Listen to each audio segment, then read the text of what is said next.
Kawhi Leonard is a superstar in this game as a player. He's not superstar box office, but he's a superstar as a player. You in the same town, playing in the same arena. You got the Clippers to make all these concessions so you can have your man Paul George, who's giving you 23 a night, by the way. You averaging 26 a game, 26, 5, and 5. Shooting better than 50% from the field. Y'all on a 7-game winning streak. Y'all 13 and 4 on the season. This is what you bringing to the table. I can't be looking at Kevin Durant in Brooklyn and just gloss over the fact that Kawhi Leonard was. That's why Steve Ballmer and Lawrence Frank and at the time Doc Rivers and everybody went all in on this move. And all of a sudden, because James Harden arrives in Cleveland, we got to ignore Kawhi Leonard and what the hell you supposed to bring to the table before the final. Well, I got news for you, Max. Correct me if I'm wrong. Somewhat rhetorical question. If LeBron and them can't get past the Clippers, there ain't no finals for LA, right? So KD wouldn't have that much to worry about, right? And ain't there somebody that's supposed to be standing in LeBron's way to prevent him from being in the NBA Finals? Isn't that supposed to be Kawhi Leonard? That's all I'm saying.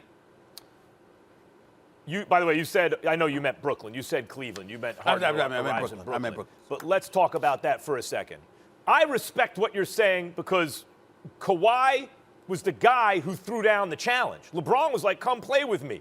And Kawhi said, no, I'm coming for you, and didn't even hold up his end of the deal by getting there. And he did not play well in Game 7, particularly late in the game. I'm not letting him off the hook either. He was off the. But we have to be honest the whole about second half. Kawhi, until that moment, Kawhi was once again magnificent in the playoffs. Until that Game 7, he was the Finals MVP, who was the best player in the playoffs by far last year, without LeBron, or 2 years ago, without LeBron in the league.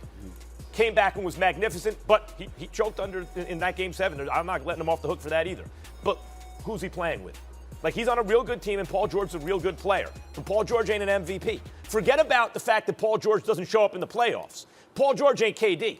Like, LeBron's playing with AD. That would be like if Kawhi played with KD. Give Kawhi KD, and now let's talk. Or if you want to look at KD, who I'm saying there's more pressure on, and I know you agree with that, to beat LeBron, even though you're not letting Kawhi off the hook. I get it. KD is playing with Harden and Kyrie. Give Kawhi Steph Curry and Damian Lillard, or Steph Curry and someone on that level. That's what KD's got. That's not what Kawhi's got. Let's not get it bent, Stephen A. Let's not get it twisted. LeBron's got AD. KD's got Harden and Kyrie. And the fact of the matter is, I'm not disagreeing. This dude, Kawhi, has Paul George, who's not on those guys' levels, Harden or AD. He's not on their level, but especially under pressure. You would have a point if they didn't lose a 3-1 lead to the Denver Nuggets and give up 40 to Jamal Murray in Game 7. It ain't just about Kawhi on the offensive end. Kawhi Leonard was known as one of the elite defenders. None of them wanted a part of Jamal Murray. He dropped 40 in a Game 7. At the same time, they disappeared. I'm sorry, I can't let Kawhi Leonard off the hook on that. You in L.A. for a reason. Handle your business. We want to see LeBron versus Kawhi Leonard. Where's that confrontation? Kawhi Leonard owes us that. LeBron doesn't. He held up his end of the bargain. Where's Kawhi? Where is he? Thanks for watching ESPN on YouTube. For live streaming sports and premium content, subscribe to ESPN+.